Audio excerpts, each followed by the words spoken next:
Whatto chaps, I'm MagicalMike and recently I've been playing Vermintide 2 a lot. It's one of the many games I've had my eye on at times and never really got around to playing, and let me tell you, I have been missing out all this time. And now I hate to draw this comparison immediately because I'm sure everybody else has it already done a million times, but in terms of base gameplay it's a bit like a fantasy Warhammer themed, melee oriented Left 4 Dead.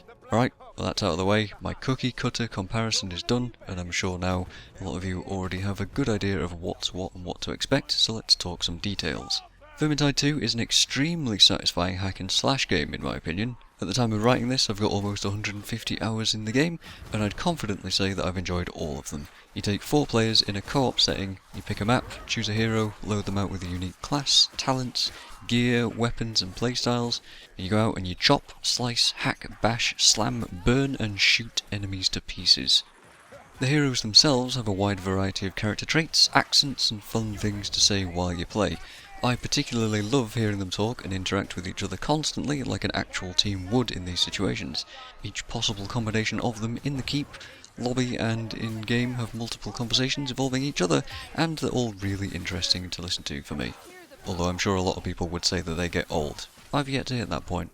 Even knowing pretty much nothing about Warhammer lore, I feel like they've respected my intelligence and the lore itself by not simplifying things and explaining everything to me, while still saying a lot. Also have a soft spot for Carillion Scottish accent, calling everyone Lumberfruits and Mayflies, hearing all the bits of Dwarven from Bardin and Drengbarazi this and Guzdummy that, Umgak and Dory and all of those words I just barely understand.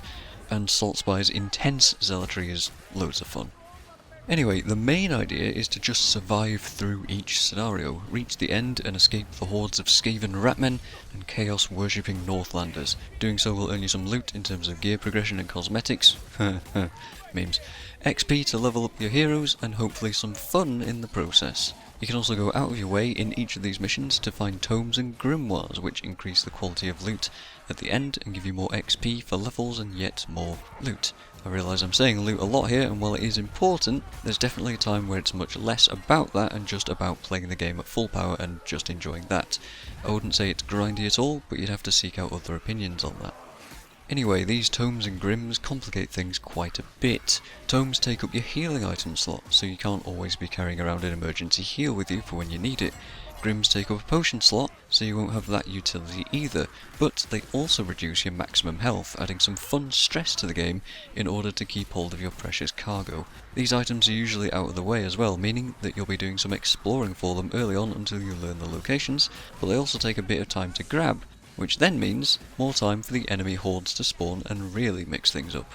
And fighting hordes is one thing, it can be overwhelming with the amount of enemies on screen all beating you up at once, but you've got tools to overcome them. Simply dodging and blocking at the right time are 2 skills that are absolutely vital to learn and perfect, and I'm nowhere close yet, meaning there's a bunch of longevity in doing just that. Each class can do their own things too. Career skills can help in all sorts of situations. Bardin's Ironbreaker skill can taunt everything around him and make him hugely resistant to damage. Saltspire's Witch Hunter skill can stagger everything and create breathing room for everybody. And Carillion's Waystalker skill can seek out and delete specific enemies. Which you will need to do, because I haven't mentioned specials yet. Certain units that can cause complete havoc in a moment's notice, which need to be taken out quickly and carefully before they can disrupt your entire team. Assassins can pounce and incapacitate people, leeches can pull you away, pack rats can do the same while hiding inside a Skaven horde, Blightstormers can create massive green tornadoes that throw allies and enemies alike all over the place, and Chaos Warriors can simply smash your face in. And then there's the bosses. You've got Bile Trolls that can regenerate, Chaos Spawns that can toss you about like it's absolutely nothing, and Minotaurs that quite frankly I have no idea how to deal with because I close my eyes and pray to Sigmar every time I see one and hope we live through it. I've also not talked about difficulty either. I'm generally quick playing on Legend or Champion with the Elf, and Champion with most other heroes, and sometimes Legend a bit here and there too, and I still find it fun to lose at that level.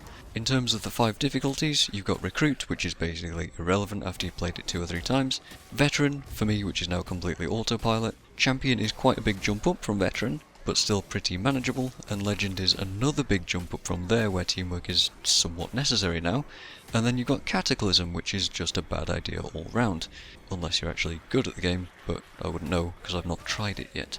Basically I've been playing with 2 friends and we can manage champ, but any higher and having a bot is a liability, and quite frankly some players are too.